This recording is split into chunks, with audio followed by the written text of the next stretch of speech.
Hi guys, today I want to address something very important about manifestation that I have picked up from the comments that you guys have left for the past month or so. There's something very essential about manifesting that many of you guys keep forgetting, which is okay, that's why I'm here, and that is exactly what we are going to talk about today. So this is not going to be a video of techniques and do this and do that, but mostly about remembering what manifestation is about and how it actually works. And this is a good video to post now because there are many new people on this channel, not just new to the channel, but also new to manifestation, which I also know from the comments.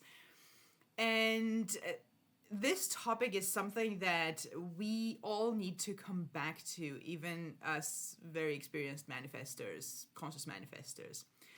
What I'm talking about is that many people, especially those who have just discovered manifestation, think that they are only manifesting their desire, what they are consciously manifesting now. So mostly it's SP, money sometimes, body related, a lot of things actually.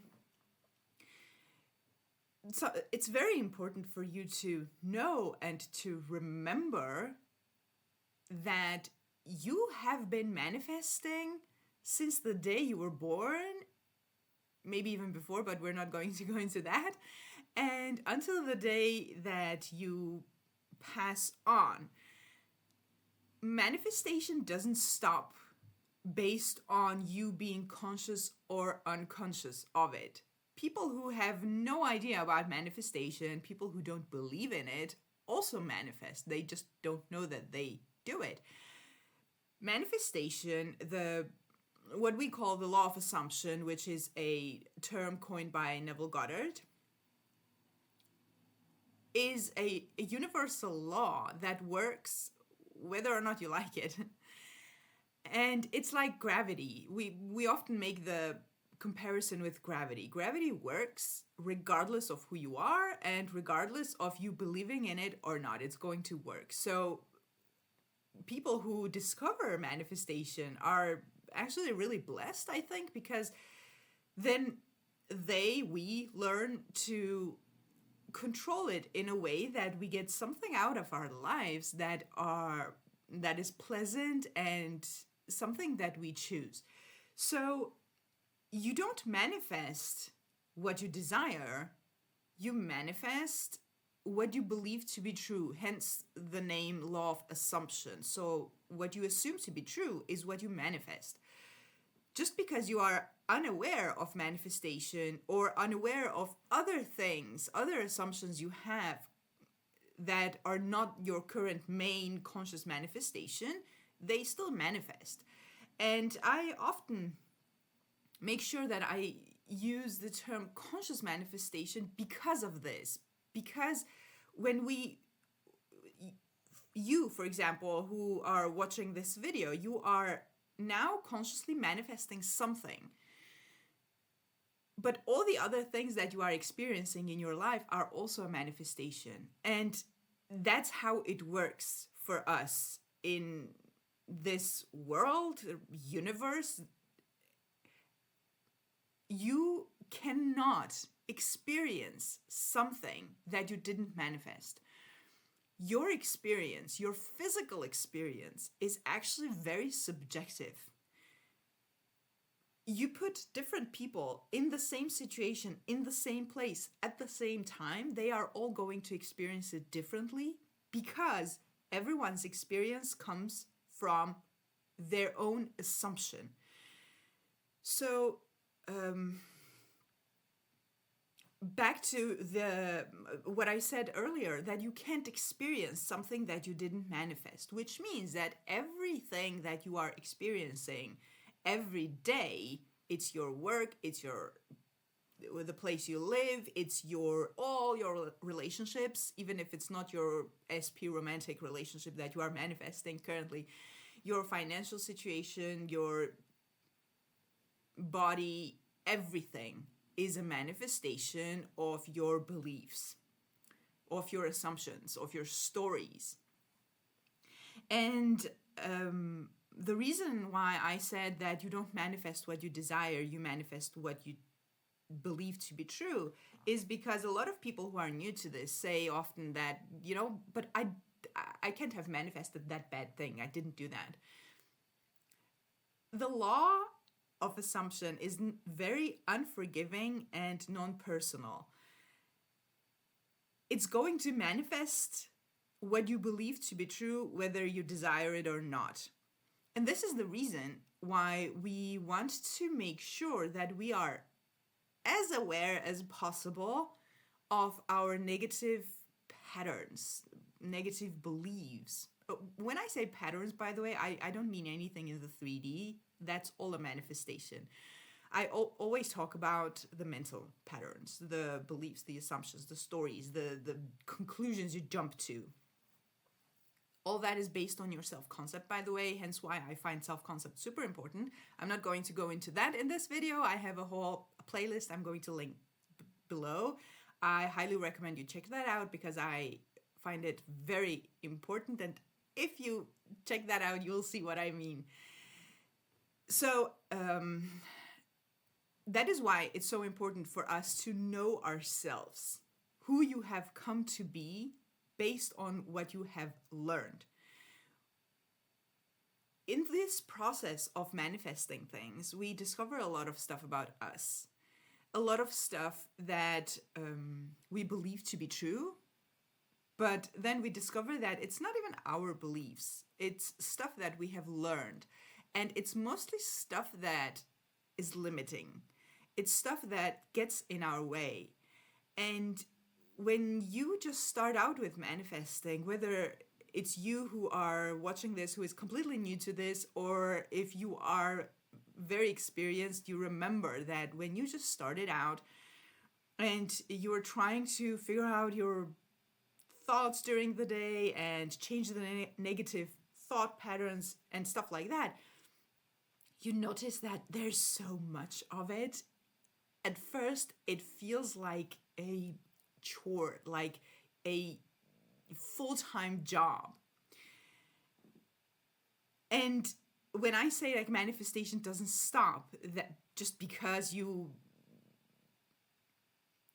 know it or you don't know it, you're conscious, unconscious, etc. The same way, manifestation doesn't stop just because you get your desired. Now, every one of you has some big desire that you're manifesting, or several. When that desire manifests, just so you're aware, you don't stop manifesting. Manifestation doesn't stop. It keeps going. And that this is what the reason I'm saying this is because I often get a lot of comments about, what if I can't keep it? What if I manifest this, then this problem will come up? Well, then it means that you have some other assumption that you need to take care of that isn't helping you. Because manifestation doesn't stop just because you get your desire. When you get your desire, you become a different person with a different set of beliefs, then you will have other desires that you want to manifest. So it's a continuous work, but it's not as hard or as much as in the beginning. Yes, you will encounter doubt, you will have your bad moments, it's okay. But you will notice as you go that you have less and less limiting beliefs that you're dealing with compared to the beginning. In the beginning, it's like everything at once, because all of a sudden you become aware of it. They were always there, but it has been so habitual that many of us didn't even know that we had so many negative thoughts. And sometimes even later in your experience, you can get into the habit of reacting to the 3D, thinking as a victim again, that this happens to me, this is unfair, etc., etc. You get into that habit.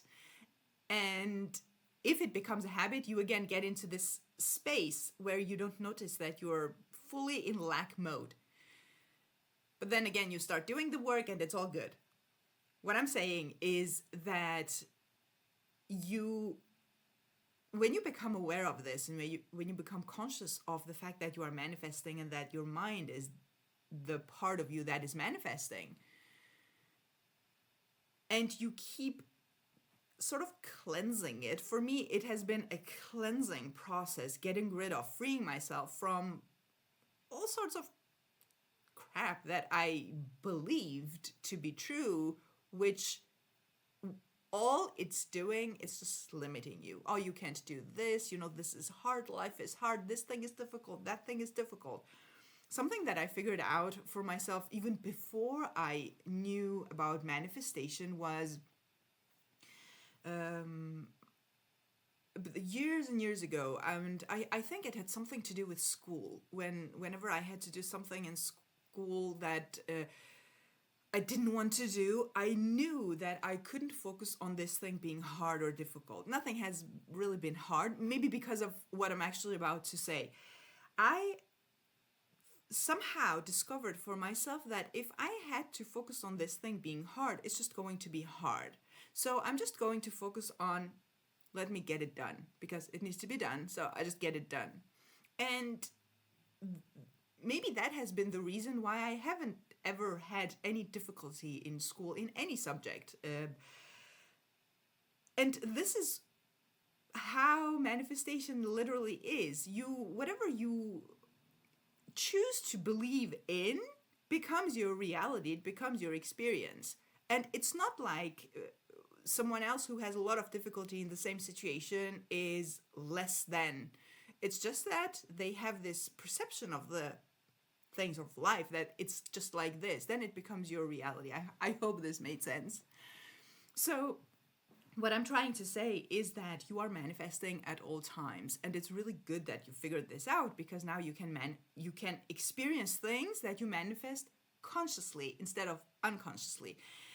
Joseph Murphy, if any of you are familiar with Joseph Murphy, and if you guys have read his texts, he often says that you either control your mind and therefore manifest your experiences that you choose and desire and like, or society is going to control your mind so that your manifestations and your life becomes like one of many. It becomes hard, it becomes with all the limitations that come with society and societal beliefs. And I believe that society generally has very many limiting beliefs because most people don't know that they are manifesting. So they start reacting, and then that re-impresses the mind with what they just reacted to, and then it becomes a cycle like that. So it's very important, and it's very good that you start working on your mind.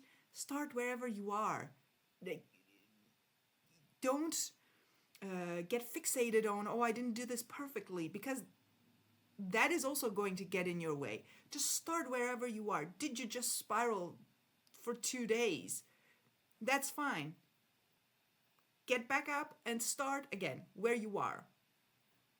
Try to notice your thoughts. Try to notice your negative beliefs. Change that. Do you have a million negative thoughts and beliefs and it feels like you can't do it? When am I ever going to get rid of this? Take one at a time. It's better to get rid of one and change one belief than to just say, oh my God, this is too much, I can't do it. Because that just makes you stay where you are. So, and the point that I also want to make is that when you change these negative beliefs and you replace them with positive beliefs, these beliefs stay. The one that is gone is gone. The one that you have just created stays until and if you change it again. So as you go, you have less and less bullshit to deal with. And the work becomes less. It's never as much as in the very beginning where you just realize that, oh my God, I didn't even know I had so many negative thoughts, and it's all the time. It becomes better. It becomes better, but manifestation doesn't stop. And this is, by the way, you need to pay attention to some spiritual channels that you might listen to. A lot of people who don't know exactly how manifestation works, they also think that you only manifest what you just decided to manifest. You don't. You manifest the traffic, you manifest the experience you had at the supermarket, you manifest any experience that you have during the day. So therefore, just keep in mind that if you are worried that, oh my God, what if I can't keep my manifestation? First of all, why wouldn't you be able to keep your manifestation? What's with that self-concept? And second of all, stuff will come up later. It's okay. You know what to do. And you will know even better what to do at that point. So don't create more problems for you than you already might have. Take one thing at a time, one thought at a time, and you will see that it's actually doable. Don't overcomplicate it. And more importantly, just know that your experiences are your manifestation, and you can't experience something that you didn't manifest. The most important thing about that is that your desire is also that experience that you can't experience unless you manifest it. And that is why we do the mental work. So that we manifest consciously instead of unconsciously. Because, again, manifestation is going to happen whether or not you are conscious of it. So I hope this helped answer some of the questions that... This hasn't been the specific question, but it has been like an underlying theme in many, many comments that what if I manifest my desire and I can't keep it? So many people are fearful of that. And to me, it sounds like if you think that, correct me please in the comments if I'm wrong, that you think that once you're manifested your desire, you're done. Trust me, you're not done. First of all, you're going to have other desires, even related to that specific manifestation. And then you're going to discover other limiting beliefs that you might still have. If that comes up, it's fine. You will deal with it and you will manifest the best life you could ever have. And yes, that is possible. So that was all for today. And for those of you who are completely new to the channel, I am so happy to have you here. As you have noticed, I'm a manifestation coach. I do offer coaching if you might need any help with your manifestations. The link is in the description box below. Have a beautiful day and see you in the next video.